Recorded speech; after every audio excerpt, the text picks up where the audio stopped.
Ja Morant. He took the floor for the first time since January last night. Remember, he only played in 9 games last season. Morant sprinting the floor here, flying to the hoop and laying it up and in. He certainly is acrobatic in every sense of the word. Desmond Bane here nails that jumper. Offense clicking on all cylinders, but this is the connection we've been waiting to see, Brian Windhorst. Look how high Zach Edey got. This is a lighter, more nimble Zach Edey. Wow. The question was, is Zach Edey an NBA player? Well, he was looking like it right there. Ja Morant, I remember T. Morant, his father, one time told me sometimes he leaves deodorant stains, David Dennis Jr., on the backboard. That's the type of block he's talking about. You know, it's always a good sign of how high you jump, and you have to duck so you don't hit the backboard. Exactly. Here, though, a little bit of a scary moment for Memphis fans. Ja Morant comes away from this play hobbling. We're going to slow it down for you right here. Just turned his right ankle just a little bit there. He would exit the game here, but never fear. 12's back in the third quarter. Here he comes, Brian. This is Ja Morant. The Ja Morant experience was in full effect in this game. Electrifying highlights and worrisome about injuries. Ja, I mean, somehow, some way, just gets this shot to go in, finishing through traffic there.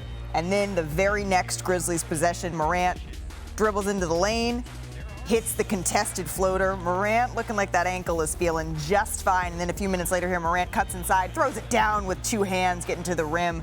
Limping a little bit more after that play, asked to be taken out. It's a preseason. That's totally fine. He finished with 13 points in 18 minutes. The Grizzlies get the win, 121-116. Here's the deal. The Grizzlies, they're good when Morant is out there. Over the last 2 seasons, 46-24 when he's in the lineup. That would be on pace for a 54-win season. But on the flip side, they've gone just 32-62 without Ja. That is a 28-win pace, which is a pretty big difference. Kendrick Perkins, he is here with us as well. Longtime viewers of our show, they know this. Perk, before he was the mayor of New York, he was championing Memphis. But Brian, why are you high on them bouncing back in a big way this year? Well, that record said it all. Yep. When Ja is out there, they are a dynamic team. Also, Taylor Jenkins, who, by the way, said that Ja's ankle injury was not a concern. Yep. So just make that note. Taylor Jenkins wants them to play even more high tempo this year. That is to lean into the way they can dominate with Ja out there. Now, I will say this. We often see teams in the preseason talk about, well, they're going to play faster. But when you can have Ja Morant to lead that attack, that is a real threat that could make this team even more dynamic. You know, if you put Ja Morant and you take him and you put him in the cage with 5 lines, you know what you get? You're going to get 6 lines. He's just a line. And it's only a handful of players that I saw in my lifetime that their energy and confidence is contagious. When Ja Morant steps foot on the floor, he gives life to every other player that's on his team. That's what I saw last night. We saw Zach Edey go up and catch a lob. Like his energy reminds me of Russell Westbrook, right? When I was playing with the Oklahoma City Thunder, Scott Brooks used to say, Russ gives us swag. He's the heart and soul of our team. Obviously, Ja Morant is the best player, but when you bring that level of confidence every single game, it's going to rub off, especially guys like a rookie like Zach Edey.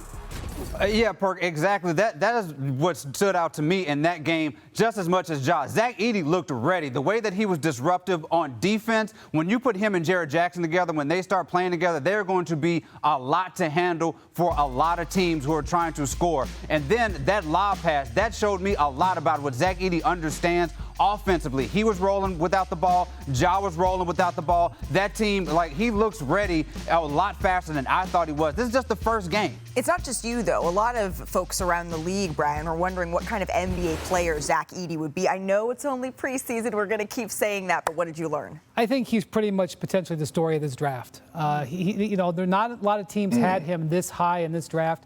The Grizzlies move up into the top 10 to get him, and they're going to start him and play him a lot of minutes. How he's able to compete defensively and how he's able to contribute offensively is going to really be a big story in this Grizzlies season. And let's not forget, friends, the last time we saw this Grizzlies team whole and healthy, they were number 2 in the Western Conference. So perhaps it comes as no real surprise that NBA GMs voted Memphis as the most improved team this season in their annual poll that's out on NBA.com. But that's not all. Their top choice for MVP, that would be Shai Gilgeous-Alexander with 40% of the vote. Luka Doncic, he came in second with 30% of the general manager's vote, but that wasn't the only place that Doncic was noticed, right? GMs voted him in the top 5 in 3 different positions: the best point guard, second best small forward, 5th best shooting guard. So plenty of accolades there for Luka Doncic. But the player who impressed general managers the most heading into the season that is Victor Wembanyama, it's Wemby. I mean, the player that general managers would start a franchise with, 70% of them said, you know what, hey, it's Victor. Brian, you're starting in the next expansion franchise. Are you rolling with the GMs here? I think you know how I feel about Victor. I mean, clearly I do, because I just called the NBA season the Wembanyama. I have a rule that I do not put a ceiling on Victor Wembanyama. I will say I was surprised at 77%. I was surprised that Luka actually didn't even finish second. I think he finished 4th. Luka, I think, is about to enter the prime of his career. He could rattle off, I should say, and then maybe raffle off a whole bunch of trophies here at this point in his career. He does have some challenges that he's got to get over. Victor obviously is an extremely exciting player, but Luka is ready to win a championship now. So I was a little surprised, a modicum of disrespect for Luka there. I'm a little bit surprised that it wasn't higher. I don't understand how you would not want to start.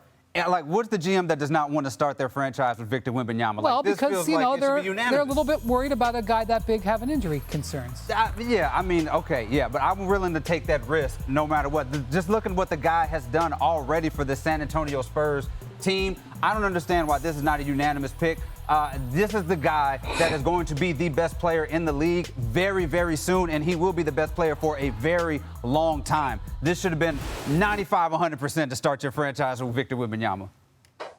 Look, I'm 95, 100% in agreement with you, because guess what? If you took a poll and you asked the players that are playing now, who would they start a franchise with? I guarantee you they would say Victor Wembanyama, because I'm doing it as well. When you talk about a guy that's arguably, he's going to be the best player on both ends of the floor in the next 2 years, in my opinion. Hell, one could make a case he should have won Defensive Player of the Year last year, leading the league in block shots. That's the difference between him and Luka, right? We know Luka is 6'7" at the point guard, and he's facilitating. We get that. But when it comes to his defensive impact, and I'm talking about Victor, there's no other in the league that impacts the defensive end like he does, along with the offensive package that he's bringing on the offensive end. So y'all seem surprised that only 77% of vote responders here said Victor Wembanyama. That's not the number that surprised me.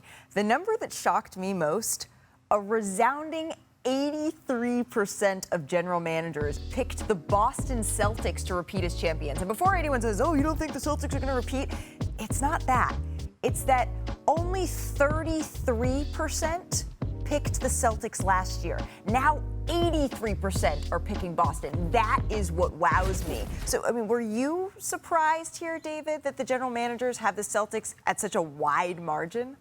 No, I'm not too surprised about that. I mean, it's a testament to some of the parity in the league, and some of the other teams have gotten a little bit worse. And the Celtics done the things that you want from a repeat champion. They've kept everybody that they had, and they're just coming off of a championship. Like, that's what the recipe for winning, going and repeating, even though we haven't had that in a few years. What's surprising, though, out of all this, there's so much belief in the Celtics, but you look at where Tatum is on the MVP, on where you're starting your franchise, things like that. It seems like people are believing more in the team than in Tatum and Brown as, like, sort of individual stars that are at the top of the league. It's a combination of reasons as to why this number is so high. Number one, the Celtics, as you said, David, brought their entire team back, got them all under contract.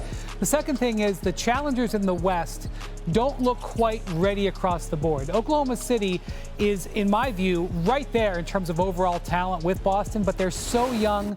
They haven't really proven that they can win a playoff series where we can go out either way. And then you look at other teams. Minnesota, they've just changed their roster. They have some challenges. Denver, a lot of people think backslid.